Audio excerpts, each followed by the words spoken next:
The jungles of Vietnam swallowed more than just radio signals and helicopter rotors. They consumed certainty itself, leaving behind only fragments of reports that military censors struggled to classify and commanding officers preferred to forget. Between 1967 and 1971, scattered across fire bases from the Mekong Delta to the DMZ, American servicemen filed incident reports that challenged everything they thought they knew about the enemy they were fighting. These weren't accounts of Viet Cong tunnel rats or North Vietnamese regulars moving supplies down the Ho Chi Minh Trail. These were descriptions of encounters with something else entirely. Beings that stood 8 to 10 feet tall, moved through dense jungle without disturbing a single leaf, and watched American forces from the shadows with an intelligence that seemed both ancient and calculating. The Pentagon filed these reports under unidentified personnel encounters. Military psychiatrists dismissed them as combat stress reactions. Commanding officers buried them in classified folders, hoping time would erase what couldn't be explained. But the reports kept coming, filed by decorated sergeants, reconnaissance specialists, and Marine Corps veterans whose training had conditioned them to identify threats with surgical precision. Were these sightings the product of jungle fever, sleep deprivation, and the relentless psychological pressure of guerrilla warfare? Or did the rainforests of Southeast Asia conceal something that no Western military doctrine had ever prepared American forces to encounter? In war, the line between reality and nightmare blurs until both become indistinguishable. Sometimes, what emerges from that confusion challenges our understanding of what's possible when men are pushed to the very edges of human endurance. And sometimes, just sometimes, the fog of war lifts to reveal truths that were better left hidden in the darkness. If you're new here and want to hear more true accounts from America's forgotten battles, consider hitting that subscribe button. These stories deserve to be remembered. Now, let's step back into the fog of war and discover what our soldiers encountered in Vietnam's deepest shadows.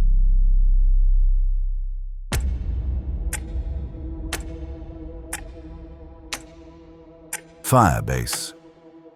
Charlie clung to a hilltop overlooking the A Shau Valley like a steel and sandbag island in an ocean of green hell. October 1968.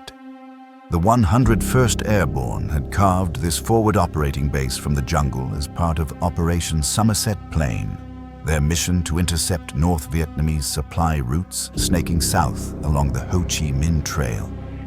150 American soldiers called this isolated outpost home, protected by 105mm howitzers and surrounded by rings of concertina wire and strategically placed claymore mines.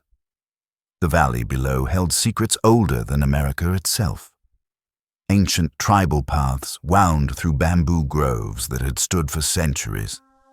Mist rose from the jungle floor each morning like the breath of something vast and sleeping, while the canopy above created a twilight world where noon felt like dusk and shadows took on lives of their own.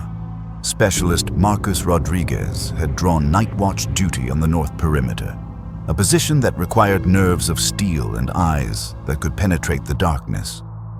A former hunter from the mountains of New Mexico, Rodriguez possessed the kind of night vision and movement detection skills that kept American soldiers alive in Vietnam's most dangerous territory. His commanding officers had quickly recognized these abilities, making him invaluable for early warning duties on a fire base where surprise attacks could materialize from the jungle like deadly phantoms. On the night of October 21st, 1968, Rodriguez would encounter something that challenged everything he thought he knew about hunting, tracking, and the nature of the enemy forces surrounding Firebase Charlie. In a letter to his brother Jimmy, dated October 23rd, Rodriguez wrote words that he never intended for any official report. "Jimmy, I need to tell someone about what happened last Tuesday night, and I can't put this in any official report because they'd ship me off to the psych ward faster than Charlie can set up an ambush. I was pulling watch on the north perimeter around 0300 hours. Moon was dark, but I had good starlight filtering through the canopy gaps. Everything was quiet. Too quiet, you know? Even the usual jungle sounds had stopped. That's when I saw it moving between the trees, maybe 60 meters out. At first, I thought it was 2 VC moving single file, but then I realized it was one figure. Jimmy, this thing had to be at least 9 feet tall. It was moving through the underbrush without making a sound, not even disturbing the hanging vines. I've tracked elk through Colorado snow, and I've never seen anything move that quietly through dense terrain. I called it in on the radio, but Sergeant Murphy told me to maintain position and observe. I kept my M16 trained on the area for another 20 minutes. The figure stopped once, and I swear it turned and looked directly at me. Even at that distance, I could see its eyes reflecting the starlight. Then it just melted back into the tree line like it was never there. The next morning, I took Murphy out to where I'd seen it. The ground was soft from the previous day's rain, perfect for tracks. We found impressions in the mud. Footprints, Jimmy, human-shaped but easily 18 inches long and pressed deep enough to suggest something weighing 300 pounds or more. Military records from Firebase. Charlie, paint a picture that lends credibility to Rodriguez's extraordinary account. The base's daily operational log shows a marked increase in perimeter alerts during October 1968, along with multiple requests for flare illumination during night hours, when standard protocol called for light discipline.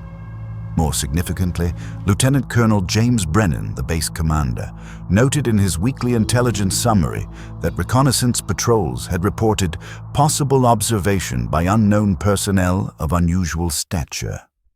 The Ashau Valley in October carried all the oppressive weight of the monsoon season's dying breath. Temperatures rarely dropped below 80 degrees, even in the depths of night, while humidity hung in the air like a physical presence that clung to skin and equipment. The jungle pressed against Firebase Charlie's defensive perimeter like a living wall. Bamboo groves stretching 30 feet into the darkness, strangler fig vines thick as telephone cables, and an overhead canopy so dense that even at high noon, the world below existed in perpetual twilight.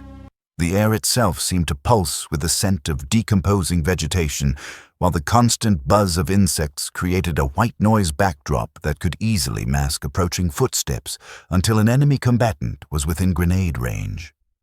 It was an environment where survival depended on senses honed to razor sharpness, where the difference between life and death often came down to detecting movement in shadows or recognizing the subtle change in jungle sounds that preceded an attack.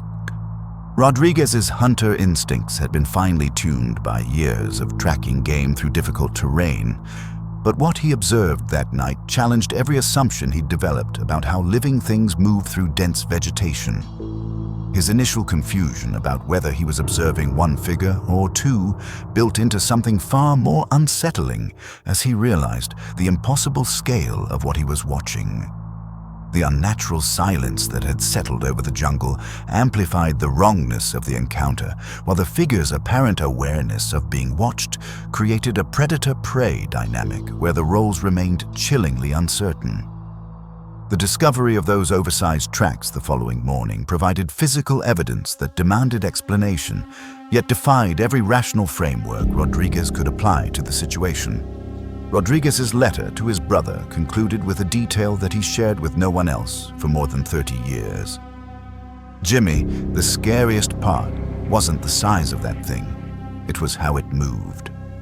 I've watched plenty of VC through night, scopes, and they move like humans. Careful, but still bound by human limitations. This thing moved like it belonged in that jungle in ways we never could. Like it had been there long before we arrived and would be there long after we left. If Rodriguez's account represents an accurate observation rather than a stress-induced hallucination, it raises deeply disturbing questions about what else might have been observing American forces from the shadows of Vietnam's ancient forests.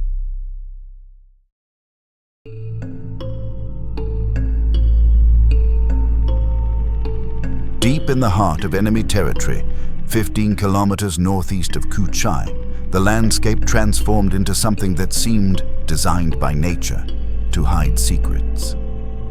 January 1970.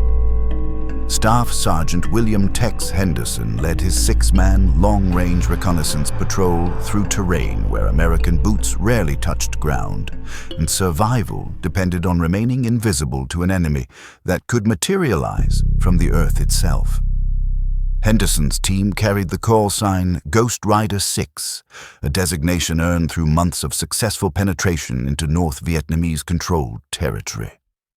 These were elite soldiers, trained to move like whispers through hostile environments, gathering intelligence on enemy troop movements and identifying high-value targets for airstrikes.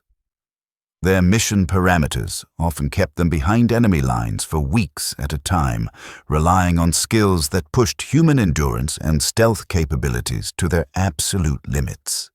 Their current objective seemed straightforward: locate and map a suspected North Vietnamese supply cache reportedly hidden within a network of natural limestone caves along the tributaries of the Saigon River.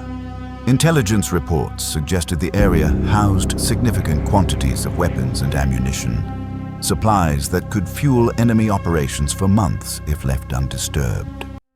The region had been designated a free fire zone, meaning any human presence was automatically classified as hostile and subject to immediate engagement. The limestone karst topography that dominated this area of operations created an otherworldly landscape within the jungle. Water had spent millennia carving elaborate cave systems through the rock formations, creating hidden chambers and underground rivers that could conceal entire supply operations from aerial reconnaissance. Ancient trees with massive buttress roots created natural cathedral spaces between the limestone outcroppings, where sound carried differently and shadows took on dimensions that seemed to exist beyond normal geometry. From Henderson's official debriefing, recorded at Bien Hoa Air Base on January 28, 1970, came testimony that military sensors would classify for 3 decades. We'd been moving for 4 days when we reached the coordinates intelligence had provided. The area was perfect for hiding supplies. Limestone formations created natural chambers with enough overhead canopy to hide them from aerial reconnaissance. My point man, Corporal Davies, signaled contact around 1400 hours. I moved up to his position expecting to see VC sentries or supply caches. Instead, Davies was pointing at a cave entrance maybe 8 feet high and 4 feet wide. But that wasn't what had gotten his attention. There were bones scattered around the entrance, not human bones, but large animal remains. Deer, maybe wild boar.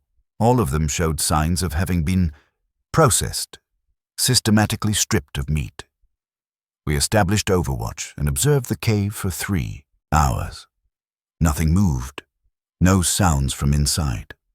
Protocol said we should call in the coordinates and let an airstrike handle it, but we needed visual confirmation of enemy supplies before requesting ordnance. Davies and I approached the entrance while the rest of the team maintained security. The smell hit us first, not the usual jungle rot, but something else. Musky, animal-like. The cave extended back further than our flashlights could penetrate. That's when we heard it. Deep inside the cave system, something was moving. Not footsteps exactly, but a rhythmic scraping sound, like something large being dragged across stone. Davies looked at me, and I could see in his eyes the same question I was asking myself. What kind of animal makes that sound? We backed out immediately and rejoined the team. I made the decision to call in our position and request immediate extraction. Whatever was in those caves, it wasn't North Vietnamese supplies, and it wasn't something 6 men with M16 needed to investigate further. Henderson's patrol report was subsequently classified and filed under Mission Incomplete, Environmental Hazards, a designation that effectively buried the incident in military bureaucracy. However, subsequent aerial reconnaissance of the area revealed infrared signatures that defied easy explanation. heat sources moving through the cave network that registered as too large and too consistent in temperature to match any known wildlife indigenous to the Vietnamese highlands. The air near these limestone formations carried a different quality than the typical jungle atmosphere. Cooler, with mineral scents that cut through the omnipresent humidity. The interplay between rock and vegetation created acoustic properties that made sound behave in unexpected ways, where whispers could echo for hundreds of meters, while gunfire might be muffled to nothing within yards of its source. For soldiers accustomed to identifying threats through established patterns of enemy behavior, the systematic processing of animal remains around the cave entrance represented something far outside normal parameters. The unidentifiable smell that Henderson and Davies encountered added a layer of sensory wrongness to an already disturbing scene, while the mysterious sounds emanating from the cave depths suggested organized activity by something that operated according to unfamiliar rules. Henderson's decision to abort the mission, despite incomplete intelligence, demonstrated the level of threat that his experienced team perceived in the situation. A calculated assessment that whatever inhabited those caves represented a danger that exceeded their tactical capabilities to address. Henderson's debriefing included one additional detail that remained classified for 30 years.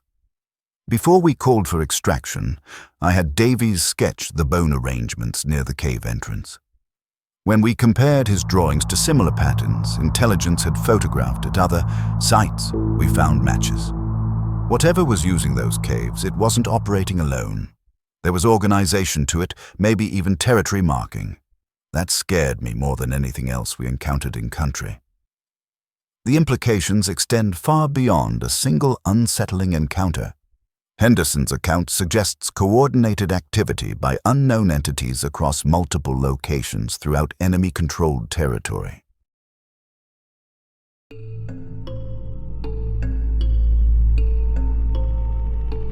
The Mekong Delta stretched like a liquid maze through the heart of South Vietnam, where the distinction between land and water dissolved into an amphibious world of secrets and shadows. March 1969. Petty Officer 2nd Class Robert Chen commanded the 4-man crew of PBR 724, part of the Brown Water Navy, conducting interdiction patrols along waterways that served as highways for North Vietnamese forces moving supplies south toward American positions. These patrol boats navigated channels so narrow that mangrove roots scraped against their hulls, pushing deep into territory where supporting forces existed only as distant radio voices. Chen's crew had spent 8 months learning the intricate rhythm of tidal patterns, channel depths, and enemy movement behaviors that could mean the difference between completing a mission and disappearing forever into the Delta's watery embrace. The mangrove swamps created an environment unlike anywhere else American forces encountered in Vietnam. Salt water mixed with jungle runoff created a unique ecosystem where the air hung thick with the scent of tidal pools and decomposing vegetation. Visibility was limited by dense overhead canopy and curtains of aerial roots that dropped from mangrove branches like nature's own camouflage netting. The water itself was stained dark brown by tannins, making it impossible to see more than a few inches below the surface, perfect conditions for concealing mines, obstacles, or enemy swimmers. Sound carried strangely in these enclosed waterways, sometimes amplifying whispered conversations while completely swallowing the noise of boat engines. It was an environment where American technological advantages meant little and survival depended on developing an almost supernatural awareness of the subtle signs that distinguished normal jungle sounds from approaching danger.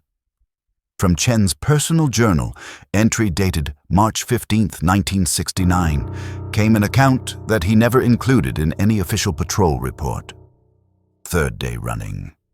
The same patrol route between coordinates 105.8 and 106.2 east. Water level was higher than usual due to early monsoon rains, which meant we could push deeper into the narrow channels where Charlie likes to hide supply sampans. Around 16:30 hours, we were moving slowly through a channel maybe 30 meters wide, mangrove roots creating natural walls on both sides. Seaman Martinez was on the bow gun, keeping watch for wire obstacles or mines. The water was dark, almost black, and still enough that our wake was the only disturbance. Martinez suddenly raised his fist, halt signal. I cut the engines immediately. In the silence, we could hear something moving through the mangroves on our port side. Not the usual rustle of birds or monkeys, but deliberate movement through the root systems. Then we saw it emerge from the mangrove shadows. At first, I thought it was a man wading through the shallows, maybe a Viet Cong sentry. But this figure was massive, easily 8.5 feet tall, with shoulders that seemed too broad for human proportions. It was moving through water that would have been chest-deep on a normal-sized person, but only came up to its waist. The thing stopped and looked directly at our boat. Even at 50 meters distance, I could see its eyes were different, larger than human eyes, and they reflected light like an animal's. It studied us for maybe 30 seconds, then turned and moved deeper into the mangrove swamp with a fluidity that seemed impossible for something that size. Martinez whispered, "Chief, what the hell was that?" I didn't have an answer. Still don't. PBR 724's patrol logs from March 1969 document several instances of unidentified personnel contacted within the same operational area. More significantly, other brown water Navy units operating throughout the Mekong Delta reported similar encounters during the same time period, always describing figures of unusual size moving through environments that challenged even experienced Vietnamese fighters familiar with the terrain. The tidal rhythms of the Delta created a constantly changing landscape where channels that were navigable at high tide became impassable mudflats 6 hours later. American patrol crews had to develop an intimate understanding of these patterns, learning to read the subtle signs that indicated water depth, current strength, and the stability of the muddy banks that could either provide concealment or become deadly traps. The mangrove ecosystem supported a complex web of wildlife, from saltwater crocodiles to troops of macaque monkeys that chattered warnings when human intruders entered their territory.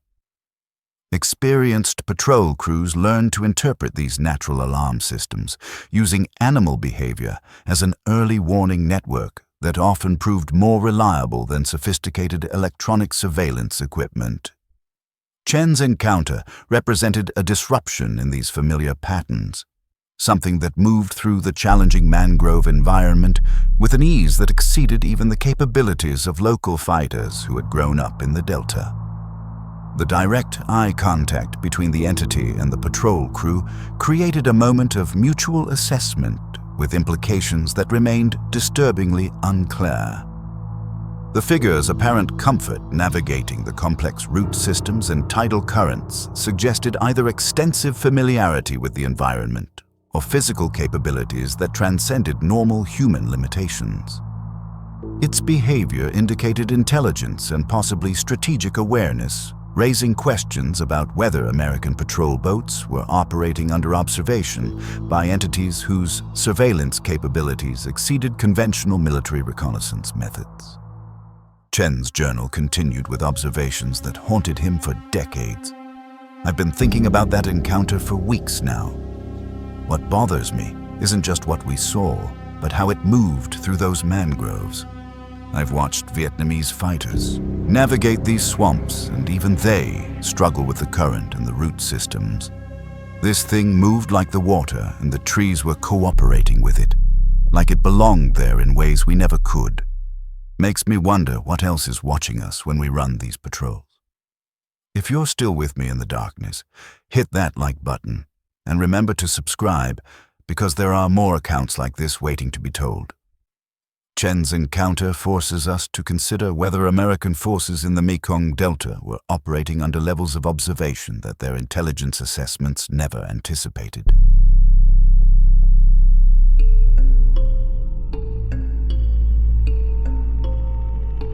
Fire Support Base. Ike commanded the high ground 15 kilometers west of Nke, its 155mm howitzers able to reach deep into the Central Highlands where North Vietnamese forces moved supplies and personnel through mountain passes that had served as strategic corridors for centuries. November 1970. The 1st Cavalry Division had carved this artillery position from a jungle-covered ridgeline, creating an island of American firepower in a sea of hostile territory. The elevated position offered commanding views of surrounding valleys and jungle-covered slopes, making it strategically invaluable for interdicting enemy movement. But isolation came with the territory. Fire Support Base. Ike existed as a solitary outpost dependent on helicopter resupply and connected to other American installations only by radio communications that were frequently disrupted by atmospheric conditions and enemy jamming. Corporal Danny Morrison served as a forward observer attached to the base, his job to conduct routine surveillance of potential approach routes and identify targets for the big guns that formed the base's primary defensive capability. Morrison had developed a reputation for meticulous attention to detail and the ability to spot enemy movement at extreme distances, skills that made him invaluable for early warning duties in an environment where surprise attacks could materialize from multiple directions. The Central Highlands presented a different type of jungle environment than the coastal regions or the Mekong Delta. At higher elevation, the air was slightly cooler and clearer, with better visibility through forest canopy that was less dense than lowland rainforest. The terrain was more rugged, characterized by steep valleys and knife-edge ridgelines that created natural observation points and defensive positions. From Morrison's letter home, dated November 18, 1970, came an account that challenged his understanding of the tactical situation surrounding Fire Support Base Ike. "Mom, I need to write this down somewhere, and I can't put it in any official report. Last Tuesday morning, I was in the OP bunker doing routine surveillance of the valley approaches.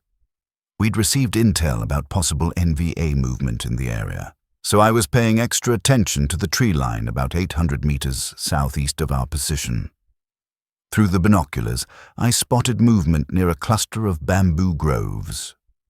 Expected to see enemy soldiers, but what I observed was a single figure of extraordinary height, easily 9 feet tall, moving parallel to our position. It wasn't trying to approach the base or advance tactically. It seemed to be observing us, the same way I was observing the jungle. The figure stopped several times and appeared to be studying our defensive positions, our weapon emplacements, maybe even counting personnel. It moved with a deliberate intelligence that reminded me of reconnaissance behavior, but there was something else. An almost casual confidence that suggested it didn't consider our firepower a significant threat. After about 20 minutes, it withdrew deeper into the jungle. I never got a clear view of details, but the scale was unmistakable. Whatever I observed was far larger than any human combatant. Fire Support Base. Ike's intelligence logs from November 1970 document increased observations of possible enemy reconnaissance activity in the surrounding operational area. However, subsequent patrols dispatched to investigate these reports found no evidence of North Vietnamese forward observers or standard surveillance positions that would explain the reported activity. The morning sun cast long shadows across the valley floor from Morrison's elevated observation position, creating patterns of light and darkness that could either conceal movement or create optical illusions that might deceive even experienced observers. The interplay of elevation, atmospheric conditions, and dense vegetation created an environment where accurately assessing scale and distance required considerable skill and experience. Morrison's routine surveillance mission transformed into something deeply unsettling when he realized that he was observing something engaged in apparent counter-surveillance of American positions. The mutual observation created a predator-prey dynamic where the roles remained unclear, while the entity's apparent lack of concern about American firepower suggested confidence that might be based on superior knowledge, capabilities, or simply an understanding of tactical limitations that exceeded standard military intelligence assessments. The systematic nature of the observation, studying defensive positions, weapon emplacements, and personnel, indicated intelligence and strategic thinking that transcended random wildlife behavior or atmospheric phenomena. The entity appeared to be conducting reconnaissance activities that paralleled Morrison's own mission, raising disturbing questions about the level of surveillance to which American forces might have been subjected. Morrison's letter concluded with observations that continued to trouble him decades later. The strangest part wasn't what I saw, Mom. It was the feeling that this thing had been watching us long before I spotted it, and that it would continue watching us long after we packed up and moved to the next firebase, like we were the temporary visitors in its territory. Morrison's account suggests that American forces might have been operating under observation by entities whose surveillance capabilities and territorial knowledge exceeded conventional military reconnaissance methods, a possibility with profound implications for operational security and tactical planning. Across Vietnam's thick jungles, different patrols reported the same impossible thing: giant figures moving where no man should be.